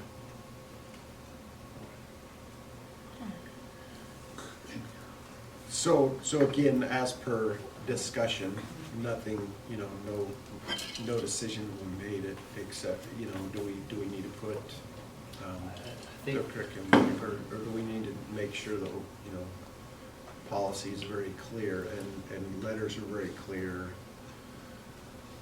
well, yeah, and administration's working on that. I trust our administrators to be on top, and I trust our teachers to be on top. Unfortunately, this year it slipped under the radar because we had a change in teachers there at the ELA and in the high school. I don't blame them for the missing of that part of it. The promise was that it would come out, it never did, but that's okay. I think we have a policy in place. I think it's a good policy. It's going to be followed, and we'll just leave it to the committee to decide whether or not this matches our mission, vision, and values. And I think we can trust our constituents to do a good job on that. I do. Whatever their outcome is, and we also have a policy in place already that says if your kid doesn't want to be involved in this, they can opt out. And like the parent told us, there were many parents opting out this year. And if that continues to be a trend in the years to come, then I think we do revisit that, right? If for whatever the committee says, well, this is a good book, we're gonna keep it in place, and it continues to be the curriculum of choice for our school district, then we can revisit that down the road. I think we should trust the process. The process is there, so. Feel good about that? I'm just gonna add, if we have kids opt out, then the classroom discussion probably is gonna have to change. Classroom activities on the very book, on the very part that we object to, parents object to, probably needs to change. Enough said? Okay. The new cell phone policy, as per discussion, handed down from the state. I think as we discussed, I think there's a little different policy in every school because you have different age groups, you different things, but Mr. Doolin, tell me a little bit more about the policy that the state would like for us to, as a matter of discussion, the policy as you read it, what changes in our policy? Hardly anything. We have the choice to pick and choose from the policy that Mrs. Critchfield and the governor has put out. But with that, as you probably read too, $5,000 comes to the school district if we accept the policy. And we never want to turn down free money. However, since we made it a priority this year, I can count on two hands how many times we've had a phone violation in the middle or high school. So it's what we're doing is working. However, we can incorporate this, we can accept it and receive the funds. Okay. Go ahead. No. Oh, don't make a decision tonight. No, we can't make, no, I was just gonna ask a question, but I know the answer. I'm gonna bite my tongue. I'll bite it too hard. So we need to put on it as a first, like, do this as a first reading, maybe in our next. In our next meeting. Yeah, I can do that. What's the timeline, Ms. Kyla, do you know? on- By the end of the school year. Oh, By the yeah, end of okay. this school year, So and calendar school then year, we've it's, got plenty of time. then it's fine. We're gonna Did have I policy send that on to you? I sent this policy to you. every I thought I sent the time, draft so- book to You and Ben and. We currently don't have, you said, a policy in regards to this, but we have a Sure we do. procedure that We do we're have, gonna- we do policy. have a We do cell have phone a- policy. We just didn't adopt the states at We that didn't. time.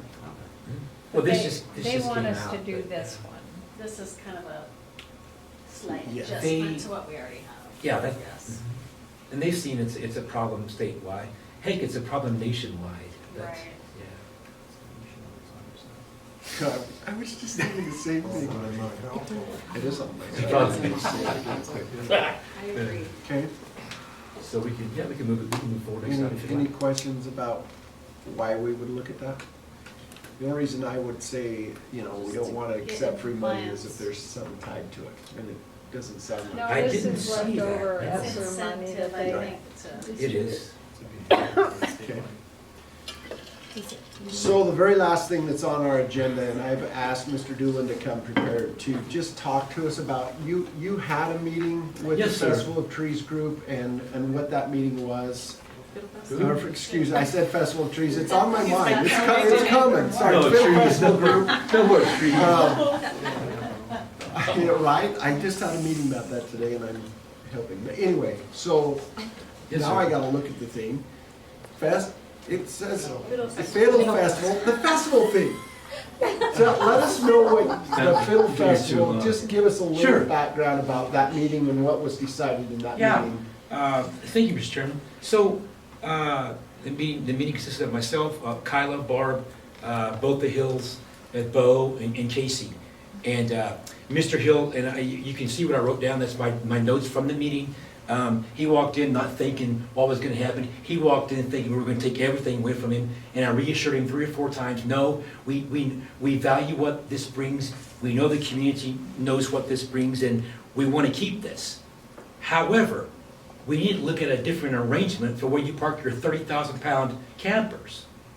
And it's been brought to my attention, like my notes say, that they used to park on the high school parking lot. We visited that day.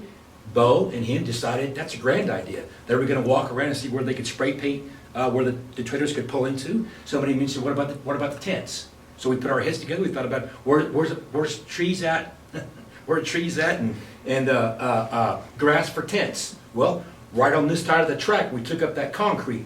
It's got a lot of grass right there for tents.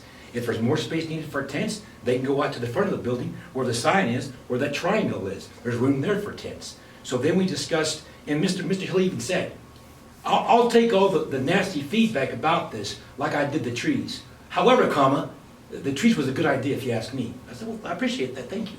So a 2-year plan. First year, next summer, campers out on the school parking lot, tents where I just described. And you know, we got that money. That money's been given to us. We can use part of that money for our new concrete or our new pavement. The following year, we want to move the campers over to the land that we currently own because that guy's gone now. So there's nobody on that land cultivating or growing whatever he grew there. So that land becomes ours again. Now we got to do some straightening up, and we talked about this before. It's above my pay grade, but you know about the land. And even Mr. Hill sat right there and said, well, if we get some extra money, we'll throw it your way to prepare that land for our campers. I said, outstanding, thank you. And after that, we all seemed kumbaya, walked out of the room. But then we understood that Mrs. Price got some feedback from somebody who apparently was unhappy about the decision or about the way ahead from that meeting. That's all I know. No, I did, I had a conversation with Mr. Hill. And it was just in regards to some concerns with that. He wondered if the board had voted on that, if it had been a board decision. I said, this is the first I heard of it, so I didn't, that's why I just asked where that, and I guess my question was why we were kicking him off with the grass area in the first place. So what is gonna be happening on the grassy area this summer that they can't be on it this summer? Well, my backup is gone, but it's been brought to my attention from the grounds folks, to Bo, to Drew, and you even said it and saw it, I've got pictures of it, that grass was trashed. Sprinkler heads were broken. Now, I know this year was a perfect storm, just football players had to practice there because of the track. But from our perspective, we want to turn that into, as you know, the sports complex. The jewel, if you will, of Weiser High School. And we've given them another place to go. I don't. No, my kids have all played soccer, and our grass people are amazing. Like, it always looks great by the time fall comes around. And so I would guess I was just wondering what this summer is gonna be happening that they're getting kicked off for this, because they have close to 200 campers that are gonna be on the high school parking lot. That doesn't sound very fun if I'm a camper, to camp on an asphalt in the end of June in Weiser, Idaho. It's bloody hot that week, and it's, that doesn't sound appealing to me. There's not like there's power for them, you know, I mean, which there's not on the grass either, but at least you're on. And so that's my thinking is as a big fan of the Weiser Fiddle Contest, and that's our big festival in this, and I feel like if we can have them on that grass this summer, what's our reason for not letting them on there to wait until the other one's ready? I think we're all for having the other one, but why this year? What is gonna happen that's so important that we don't have them on it this year? Because I know it kills it, we turn off the sprinklers, whatever, but our grass people are amazing at bringing it back. Like, it always looks great. And they had to repair about 30 to 35 broken sprinklers. Okay, And they were. And lines, because they're Okay. driving in and out to dump. Rigs are a lot heavier okay, than they used to be when this thing first started.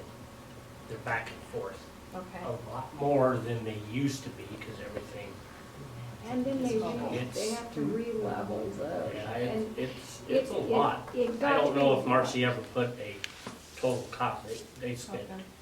And that's what I'm weeks. wondering, I guess, is that, yeah, they put because a it's lot of time. because A they've lot of parked main there valves forever, got so I broke. was curious what Not the this, emergency it's was. just from them going to the RV dump, coming back, Mhm. stuff like that.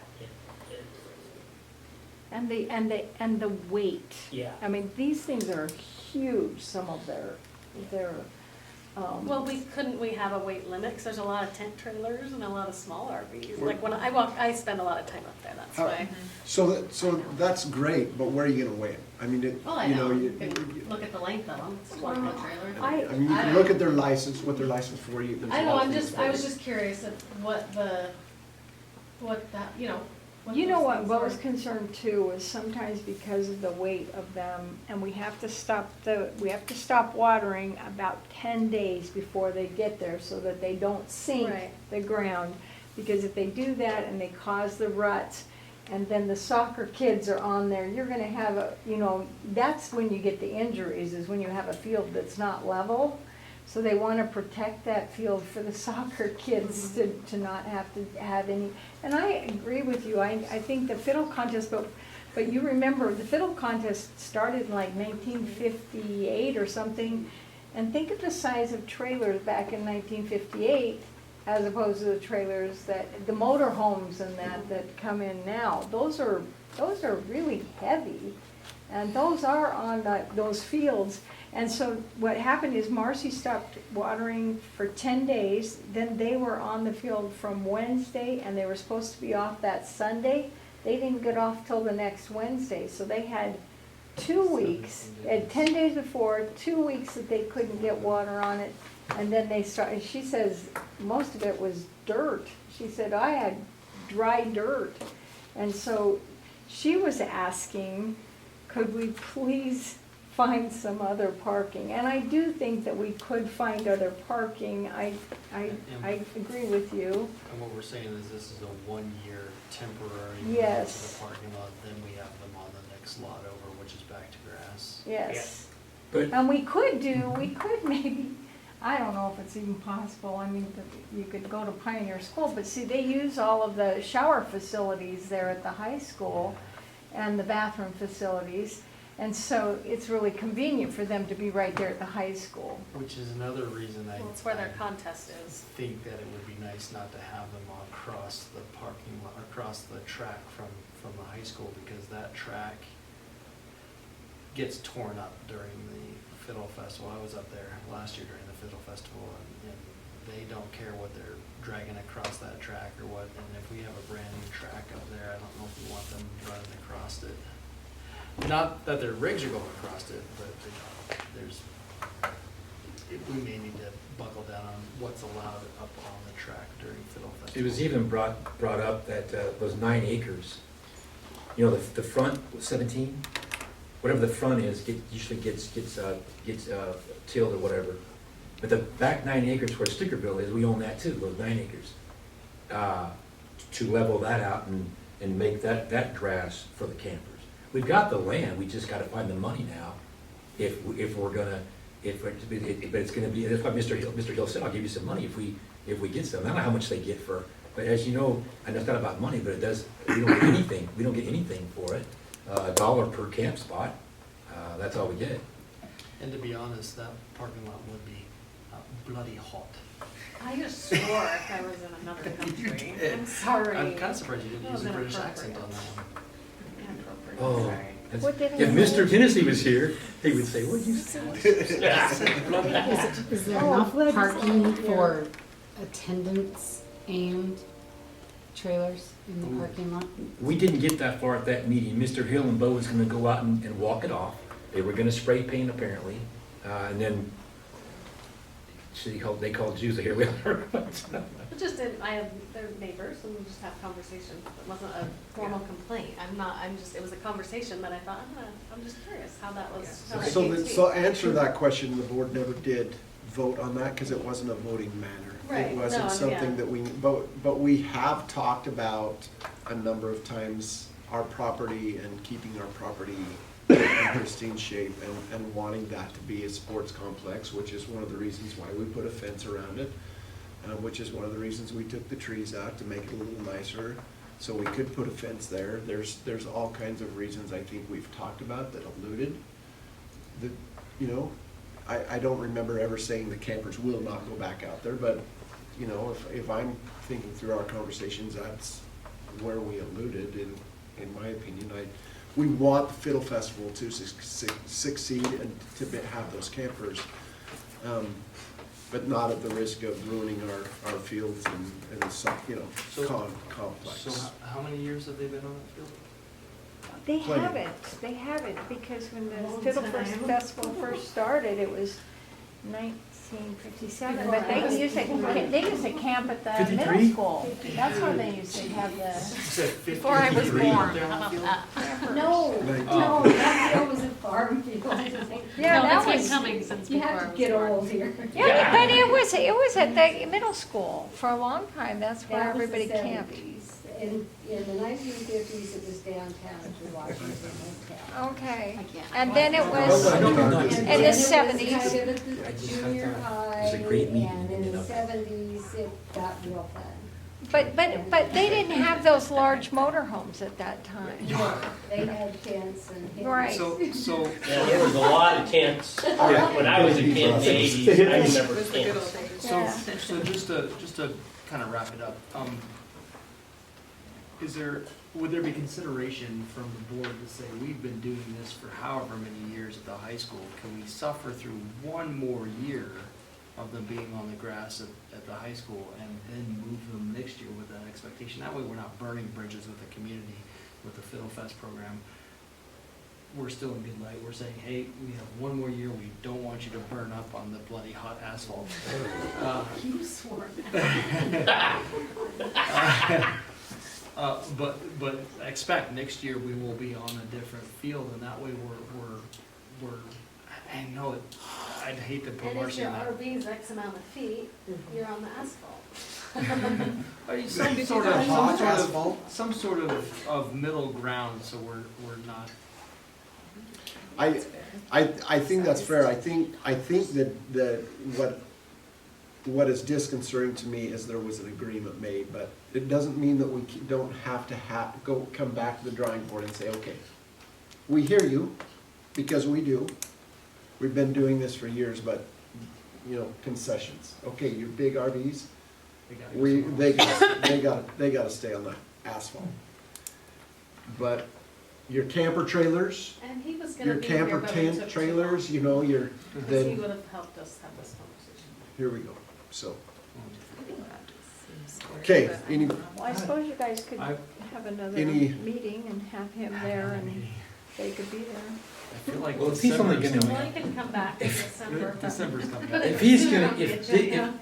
things are gonna change just because the board's in the room for what he says, then the meeting that I had with him, and they both walked out of here happy, then I don't get that. I think at the very least, it's worth having a conversation with you, Okay. you and him, just having even if it's a phone conversation, okay. So we've talked about it, what are the concerns? Okay. And I don't even really consider Mr. Hill in this equation. My concern is the community members. I don't, Mr. Hill in this agreement, I don't, the perception of that, which is But being. The I community's really don't perception. want them to park a $2 million track. No, absolutely, It has a absolutely. lock I on think it. that's where you make concessions. You But just, they'll be going back. But and can't you Well, you lock can walk it? around. You can lock it. You can lock walk that around. gate, walk around. And that's just another Be locked concession, up. like the track is off limits, don't go through the track, big rigs on the asphalt. I think that's a good concession to keep both parties. They used to park on the practice field of the football. They used to drive across the track to get to the football So, field. so without making a decision, Mr. Doolin, will you just reach Yeah, out and just talk have about ruining an stuff. extra conversation with him? He went back to his board, probably talked, you've talked with us. Okay. Just follow up. Sure. Yeah, If maybe there's, that's if what- there's something that we need to talk about, We'll put it on. we'll put it on the agenda, but I, So no decision made, but in my understanding, the way ahead is give and take in reference. Off the track, we'll lock the gates. Yeah, That's no, if fair. you're gonna And put- don't if drive you're in the back and garage, you have a forth. manual, put her left. how do you feel about that, Don't Mr. drive Doolin? Is that? back and Well, I think I- just have the conversation with them and come to an Yes. agreement. Back and forth is. Perfect. Yeah. Clear Okay. as mud. Is there any communication or information that we need to share? Hallelujah. Praise the Lord. Okay, are we? Yeah, no, there is. I'm gonna watch right past you. Please do. Only one, only one, only See one. that? My eyes are Number like 8. Only one. I avoid it. I took down. My eyes are crossed too. Thank Dear you. Board, the Weiser Education Foundation wishes to thank you for the recent memorial in memory of Charlotte Harada. The funds donated will be used to assist the students in the Weiser School District. Thank you for your thoughtfulness, Cindy Campbell, Weiser Education Foundation Board member. I'm glad we said something for that. Yes, and then Good job. Thanks, also, Barbara. we Talk probably Heather. should make mention that a longtime Oh, principal at yes. Pioneer School has passed away, Mr. George Morris. Morris, and please keep the family in your Does thoughts Nancy and know? prayers. And I don't know when the funeral. Nancy, no? Nancy, do you know when the funeral is? For George Morris. It's gonna be, it's in this week's paper, and I will know when I go back to the office tomorrow. And check one more time before it goes to the clerk. It, No, there's nothing right here. I don't remember. I looked up Thomas's and I couldn't find it, Yeah, so. and we got the Camera's off. obituary. I'm It's on the page. waiting for that. Okay, well, You can't make it though. Call down. You made enough. Call me in the morning. Call you at the office. Yeah. Not if I have to wait. I'd like to make a motion that we adjourn the meeting. I'll second that. Motion's been made and seconded. All those in favor? I Aye.